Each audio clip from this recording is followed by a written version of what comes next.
Почитувани, пратеничката група на Левица поднесе предлог измени на Кривичниот законник во скратена постапка со цел заштита на жртвите на семејно насилство преку зголемена проактивност на државните органи.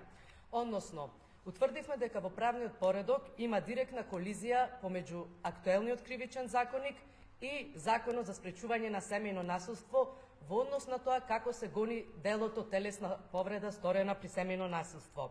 Односно, додека Кривичниот законник телесната повреда при семејно насилство го значува како дело што се гони по предлог на жртвата, Законот за спречување на семејно насилство го третира семејното насилство како јавно прашање и наложува гонење по службена должност. Токму поради ова, Левица поднесе измена на членот 130 став 5 од Кривичниот законник, со кои измени предлагаме и телесната повреда сторена при семејно насилство да се гони по службена должност.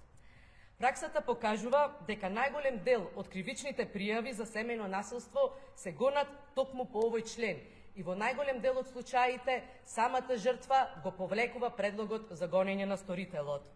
Со измена на овој член кој ние го предлагаме, ќе се постигне воедначување помеѓу Законот за спречување на семејно насилство и Кривичниот законник.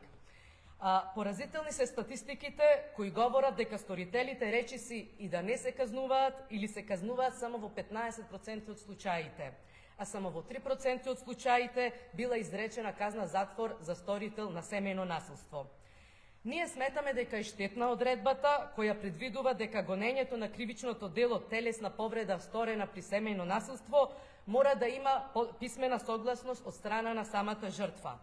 Односно, ова состојба укажува дека законодавецот не ги зел во предвид психолошката состојба на жртвата, специфичниот однос помеѓу жртвата и сторителот на семејното насилство, заканите и притисоците. Доколку делото телесна повреда при семејно насилство се гони по службена должност, тоа ќе ја олесни позицијата на жртвите и ќе обезбеди независна интервенција од страна на државата. Подсетуваме дека промена на овој член од Кривичниот законник е вметната и во новиот предлог закон за Кривичниот законник на кој работеше група на експерти.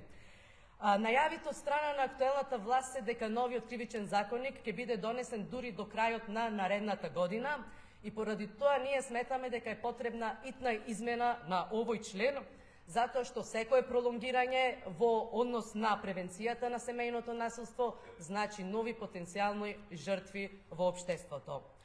Со постапување при службена должност при семејно насилство, државата ќе испрати една силна порака дека семејното насилство нема да се толерира и дека ова кривично дело е казниво, независно од влијанието на сторителот врз жртвата, а со што во иднина ќе се воспостави и одвраќачки ефект врз потенцијалните сторители.